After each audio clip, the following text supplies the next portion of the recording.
Welcome, glorious Gamer Muscle subscribers and handsome tea drinkers, to this true review of EA Sports WRC.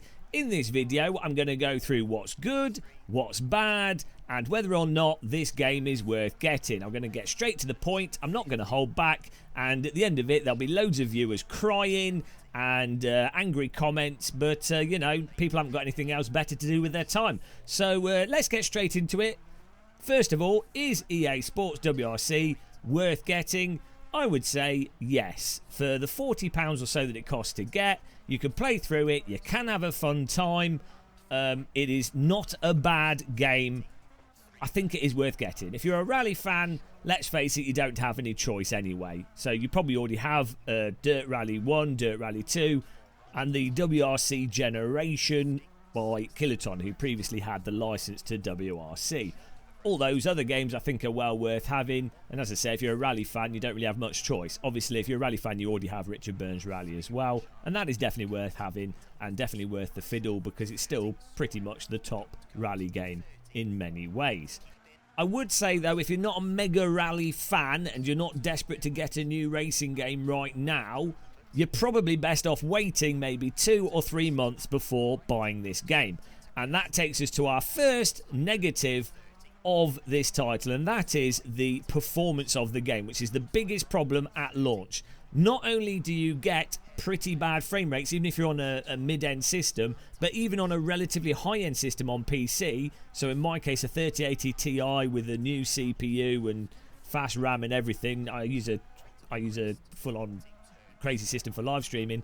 Even with a relatively high-end system, at 4K we're getting 80, 70, 80, sometimes 100 FPS, and we turn the graphics down and it still runs at relatively low FPSs, whilst unfortunately looking worse than Dirt Rally 2 or even Dirt Rally 1. Even worse than the frame rate, and the fact that the graphic settings often don't affect the frame rate, is this game suffers from really bad stutter at times, which really affects the driving and can really throw you off the track and ruin your driving experience. EA and Codemasters have said they're aware of this and they're working on improving it and fixing it, but you know, the game's out, people can buy it. Really bad stutter should just not be a thing in a game like this, especially with how this looks. The game also has quite a few issues with crashing that sometimes you can avoid by changing graphic settings or just fiddling around with things and hoping that it doesn't crash, but this is not the most stable of titles at launch, which is just disappointing. This is a EA published game. At a minimum, you shouldn't get crazy stutter on a very high-end system, and at a minimum, you shouldn't just have complete game crashing bugs as regularly as they happen with this. I've not tested this on console, so it might be more stable on that. I'd imagine EA and Codemasters will have targeted console more than PC, but from people who've talked in my live streams, they've said even on console they have issues with performance, and again, on console the game looks pretty blurry, doesn't look as high fidelity as even the old Dirt Rally 2, for example. It came out 7 years ago. Personally, I don't think graphics are the most important of things, but a game that comes out 7 years later than a previous title, technically on a more advanced game engine in many ways, shouldn't look worse. It should look the same or better and run the same or better than a previous title by the same developer. This looks worse and runs worse than the previous Dirt Rally games, and also I'd say looks worse in many ways than the Kiloton's WRC game, which is using their own game engine. Although the Kiloton WRC actually had some stutter issues as well. So, yeah, unfortunately, and I think this is the biggest downside of this title, the performance issues, stutter and crashing at launch, I personally think are really not acceptable. Moving on from that to the handling and physics and the drivability of this title. So, first of all, it does drive, in many ways, very similar to Dirt Rally 2. But it does have some differences, and the way this handles is what I would describe as a little bit weird. Now, it's hard to describe the nature of handling, but I'm going to try my best. So, with this, the game when you're driving in a straight line and a few degrees of turning, has a load of grip. There's a little bit of wobble and slop to the steering, a bit of ill-defined movement, but within a small range there's a load of grip, and the cars in general are really, really bitey and really grippy in this, which in some ways isn't necessarily unrealistic to modern WRC cars, which are absolutely insane vehicles. But all the vehicles in this, from the new to the vintage, all have this same handling characteristic. So it's probably their tyre model or whatever their physics model is, and it goes across the board with everything. They have this initial slop, but they're mega grip that's very controllable, probably conducive to gamepad play. But then when you go over into larger slip angles and wider slides, you get into this really aggressive snap oversteer state and really aggressive sort of locked slide state that's very abrupt and very aggressive snap oversteer that makes a car really quite hard to handle, but then it snaps back in quite quickly to insta grip. Now, if you're driving in a really pokey way, you might not notice this or might not find it too much of a problem. But if you want to drive in the way that you would drive off-road cars in iRacing, more sort of slidey cars in Assetto Corsa, Project Cars 2 rallycross cars, old Dirt Rally 1, Dirt Rally 2, Richard Burns Rally, if you want to actually slide cars through tracks and go with momentum, what you find is when you get to the corners that are quite long sustained corners where you actually want to get the back out and you actually want to hold a slide, the car goes into a snap oversteer slide and then it basically pulls itself out of the snap oversteer slide, or really wants to, really abruptly, making it really, really hard to actually just flow through the corners in what would normally be a really natural way. Now, fortunately, I tinkered around with this quite a bit with setups, and I found opening the diff on the rear a lot and moving the brake bias further back and adjusting caster settings on the rear allowed the rear to sort of slide out more and be a bit more progressive with the all-wheel drive cars. But with the vintage cars, Group B and rear-wheel drive stuff, it's just absurdly snappy. And it's really, really hard and effectively pointless to do sort of momentum continuous slides, like actual drifts. It's like the game does not want you to drift. And probably the best way of putting it, or the simplest way of putting it, is the game always drives as if it has some kind of snap oversteer combined with baked stability control. It really, like the first time I played this game, I thought, oh, we've got assist still on, because of the way that the back just wants to come out of the slide abruptly and straighten itself up. It's really quite weird. As I say, with the all-wheel drive cars and the newer rally cars, with some setup tweaks, you can get it in a way where it's not particularly annoying and you can drive through it. Fortunately, the force feedback in the game lets you know what the car's doing, and actually it's got quite a nice bit of depth to it, quite a nice feel to it. So with particular cars and with a bit of setup tweaks, you can get it so it drives in an enjoyable way and a predictable way, though it's very much its own character, which does not line up to other simulators even by the same developer and other off-road cars in any other sim. It's very much its own thing, and also very much like a Codemasters kind of feel to it. But the handling can be fun with specific cars and specific setups. But a bunch of the cars in this are it's ridiculous. It's actually so hard, unpredictable, and the opposite of what you'd want a car to drive like. It doesn't make any sense. And I really hope that they work out what's going on with their physics that's causing this snap oversteer, ridiculous rotation handling. A good example of another reason why it's mental is when you want to do like handbrake turns with this. Often it's not worth bothering doing the handbrake turn, because you'll do the handbrake, it rotates instantly on the centre, and then the car's snapped back in with grip, so you're almost like throwing yourself off in the other direction. You might as well have not bothered doing the handbrake turn, just brake a bit more aggressively and you're done. Also, you have to keep yabbing on the handbrake to keep the rear sliding. It's just ridiculous. You can drive around it, you can still have fun with it, but the handling in this, I don't know. They've got a real rally driver consulted on this, and yeah, surely that real driver has told them, guys, what is this? I mean, I'm not a real rally driver, but come on. You know, physics are hard, the game's playable, but you know, if you're a hardcore rally fan, you're going to be like, what is going on with this? It's a bit bloody weird in many ways. So that's the handling. We'll do a separate video on that, investigating stuff and talking about the setups, but that's a whole other video. Now, you might want a sip of tea or maybe a pint of tea, because it continues with this, guys. The stages. Unfortunately, though they are supposed to be real-world locations, the stages in this, they're drivable. You can have fun driving them. You can get into a nice flow state. They are the different locations, and it's really nice that you've got long stages. That's actually really nice. So, you know, you can get into it. They don't look terrible, and there are like nice sections, a bit of variation, a town, a bit of countryside, and the different locations they have do look different. You've got snow stages and stuff. There's variability there and everything. Right, great.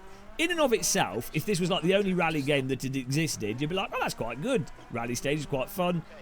But compared to Dirt Rally 2 or Dirt Rally 1 or the previous WRC games by the other developer, the stages in this visually don't look like real-world locations. They look like someone has got a spline in a 3D modelling package, extruded it, and then added some noise to the edges of it for the most part, and then put details either side and, you know, try to like spruce it up a little bit. The road surface is far too consistent. It's like almost every stage on this. Some are actually better than others, but 80% of the track that I've driven on this feels like they've all just been very recently resurfaced. You know, oh, in Greece, we've just put like this brand new dirt road down. It's all been perfectly nicely resurfaced, and everything's very consistent, and it feels like you're just driving on the same sort of bit of road with a little bit of difference to the corners and stuff. It's just lacking in that raw, high detail to the track edges, undulations, holes, and, you know, little details that what really fool you into feeling like it's a real road surface.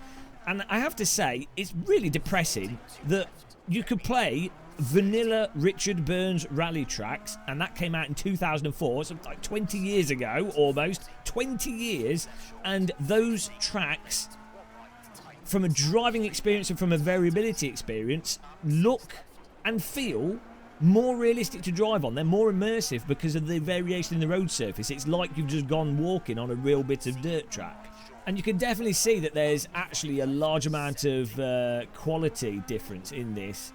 Again, it feels like this has been rushed out, and some stuff's had way more polish than other stuff, because some locations actually do have what seems like more variability and they're more notable, and then other locations feel like they need like another 6 months of art pass over them to actually get them to a higher standard.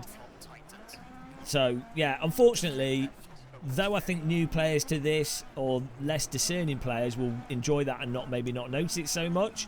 If you've played previous rally titles, and if you go outside, which I know most sim racers and gamers don't, but if you walk a lot, you will notice it. That it really does affect immersion. It really does ruin that sense of I'm in a real location in the game. You know, which is a huge part for me for rally games. I love that sense of, oh, this is a rally game, but it's also a great view of this country, and it takes me back to when I've been walking in Spain or France, or, you know, because I like doing a lot of walking on country roads. So that's just a weird enjoyment part for me. Maybe I notice these things more than other people. But yeah, the stage quality, for the most part, is just massively, massively lacking in this title. Again, from a large publisher, and what's meant to be real rally tracks, is just bizarrely poor quality.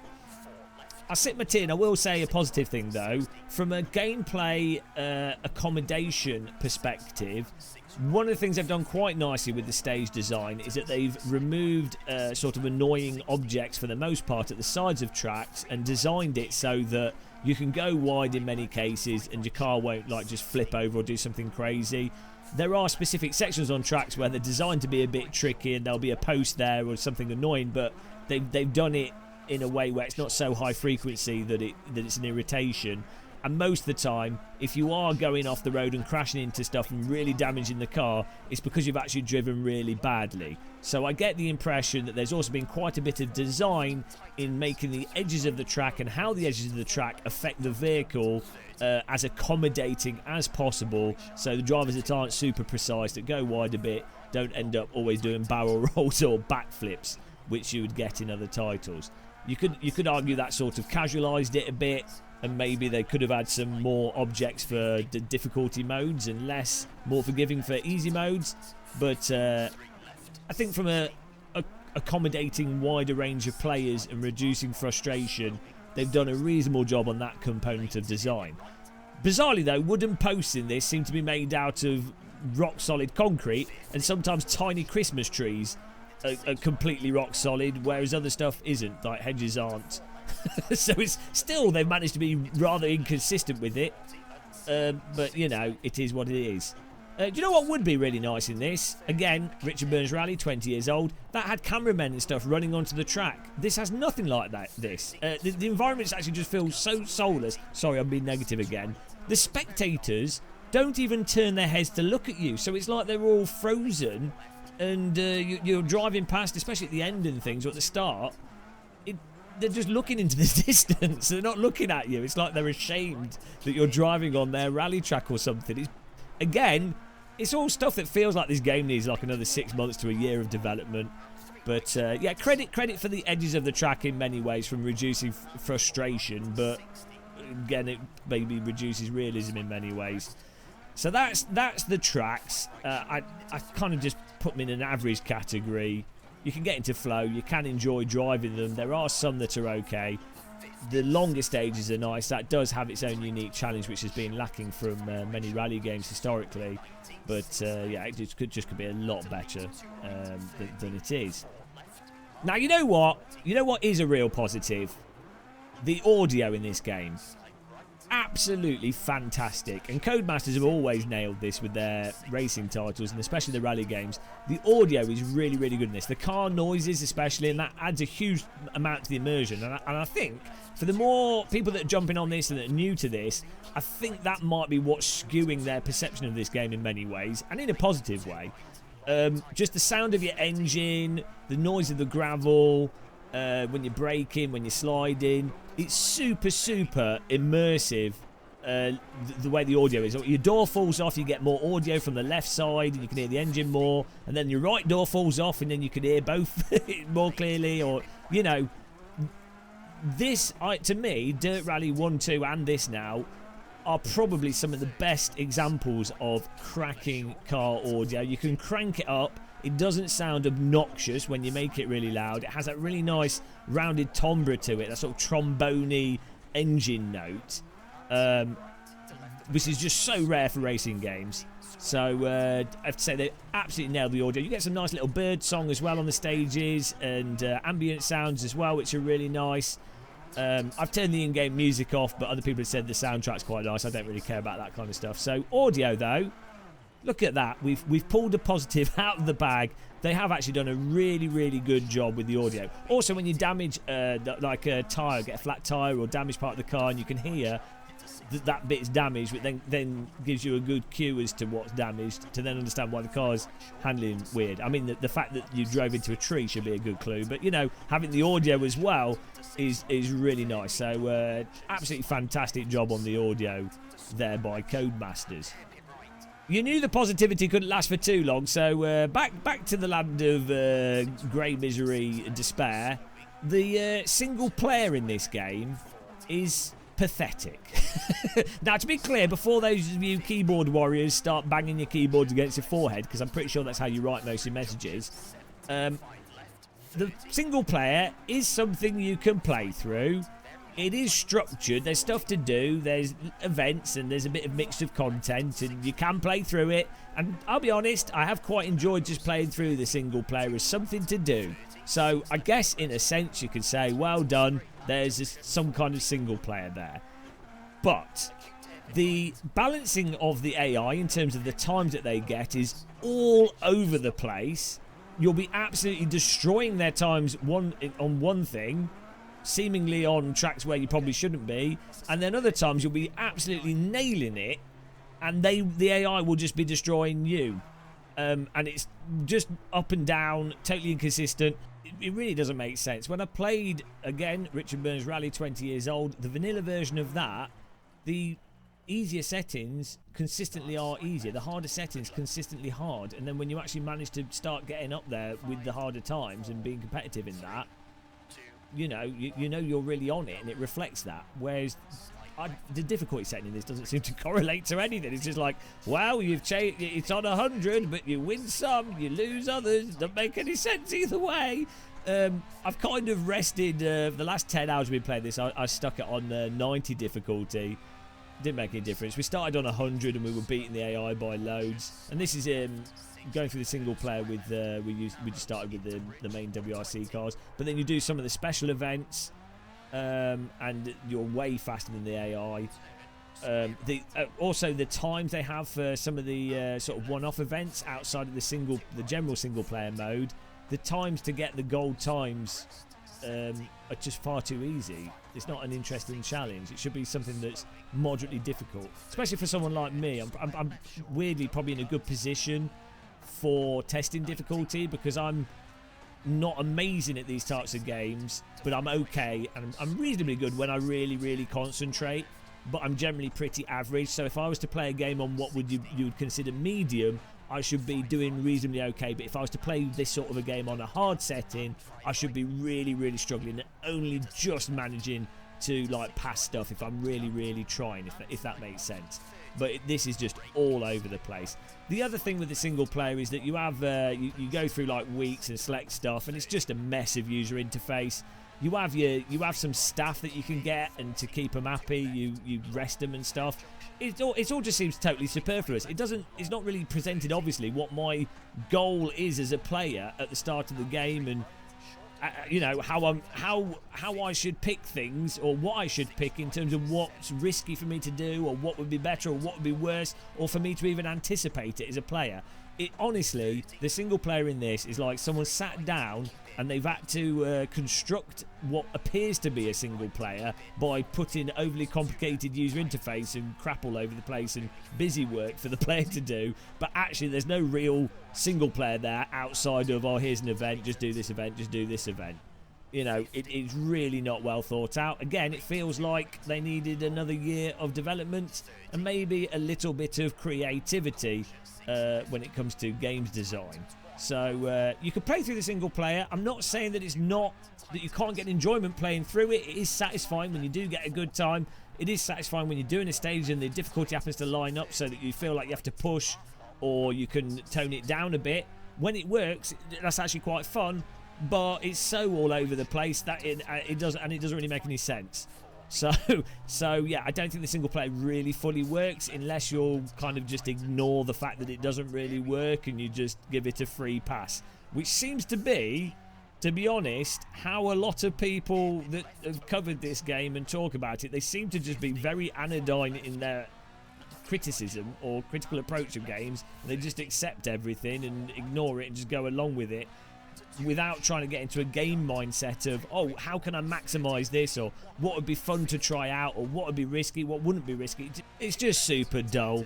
The other thing that's worth pointing out is that the menu options, the naming of menu options, like building your own car, which you can do, which potentially could be fun, but there's not really that many options, or options to adjust the car.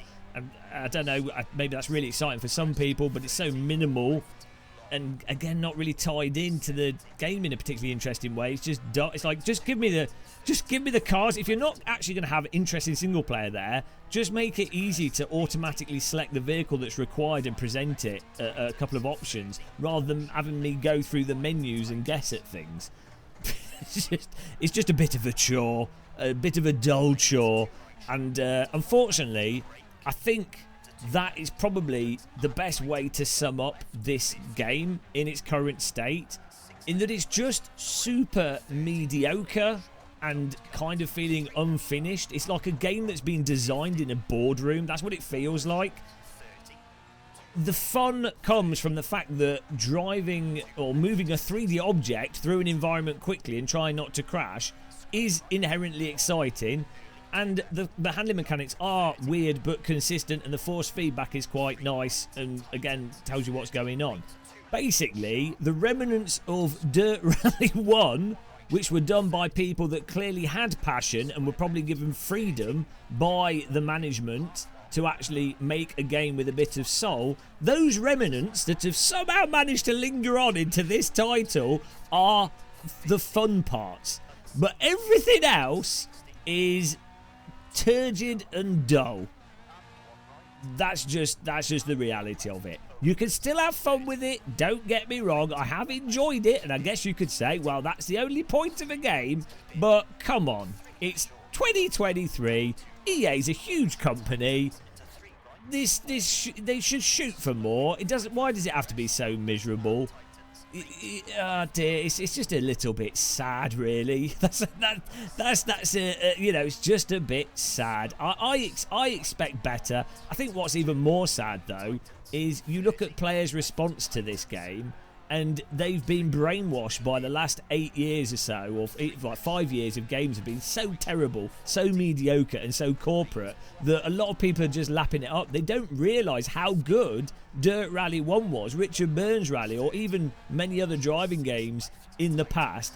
The bar has been lowered so far that they're like, oh yeah, well, you know, it's better than a mobile phone game that will charge me £14,000 to buy an LED light for my car. So, yeah, and on that note, on the day after buying it and the pre-order version of the game, there was stuff in the game that you can't access unless you had an EA Play account or something. Which, that's just ridiculous. If you've bought a game at launch, you should be able to access everything in it, I think. Having it so you've got something there to try and coax you to then get a monthly fee out of you in a game that's buggy, mediocre and feels like an alpha is just an absolute pea-take, you know. It's ridiculous. As you can tell, my tea supply is a bit low. To round this off, let's also just say multiplayer. Now, I haven't actually used the multiplayer stuff in this, but from what I understand, you know, you can set up your own events and have people join them, and then you can do rallies similar to what was in the older Dirt games.